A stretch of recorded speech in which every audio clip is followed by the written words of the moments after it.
The tariffs, reciprocal tariffs, tremendous tariffs, The reciprocal tariff rate. the tariff. Hindustan के आर्थिक फायदे बचाने के लिए फौरन कदम उठाना जरूरी है। अमेरिका ने हिंदुस्तान से आने वाली चीजों पर बहुत ज्यादा टैक्स लगा दिया है। इसका असर अभी धीरे धीरे सामने आएगा, लेकिन नुकसान तो होगा ही, क्योंकि अमेरिका हिंदुस्तान का सबसे बड़ा व्यापार साथी है। साल 2024 में हिंदुस्तान ने अमेरिका को 87 अरब डॉलर का माल बेचा और 41 अरब डॉलर का माल खरीदा। अमेरिका को ये फर्क पसंद नहीं आया और उसने कहा कि हिंदुस्तान गैर बराबरी वाला कारोबार कर रहा है। इसी बहाने रूस से तेल खरीदने पर भी 25% जुर्माना लगा दिया गया।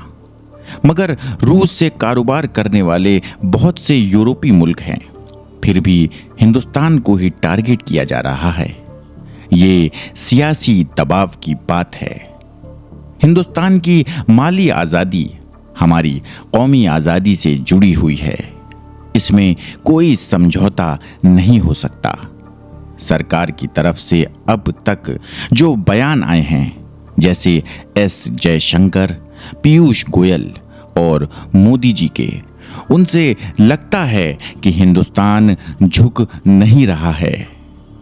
मगर अब सबसे ज़रूरी बात यह है कि हम देख लें कि इस नए टैक्स का असर किन किन उद्योगों और लोगों पर पड़ा है। हजारों मजदूरों की नौकरियां और कारोबार खतरे में हैं। छोटे कारोबारी तबाह हो सकते हैं अगर उनको वक्त पर मदद ना दी जाए। हमें 2 काम फौरन करने चाहिए।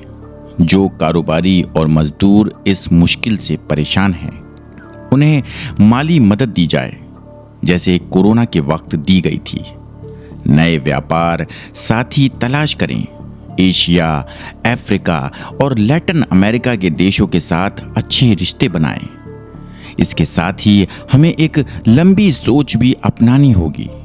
क्या 1990 के बाद जो ग्लोबल और विदेशी नीतियां अपनाई गईं, उन्होंने देश को वाकई फायदा पहुंचाया?